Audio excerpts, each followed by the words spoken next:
ơi anh à, anh có mùa gì mà lại làm em yêu vậy? Baby, baby, anh nói từ đầu baby làm you say. Mai kia coi này, sau cái ngày nào thì nhà mình đóng con vậy? Nếu như một câu nói có thể khiến anh vui, sẽ suốt ngày luôn nói không ngừng để anh cười. Cơ mà nếu em lưu ý thế trong em có được không? Nhìn lắm thì ngày còn đẹp hơn, anh đến thương.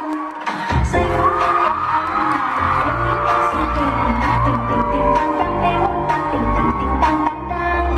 Giây phút em gặp anh là em biết em si tình, tình tình tình đang đang đêm, đang tình tình tình đang đang đang. Tình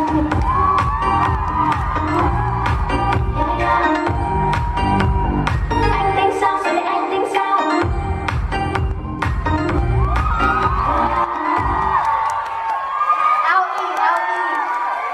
Again.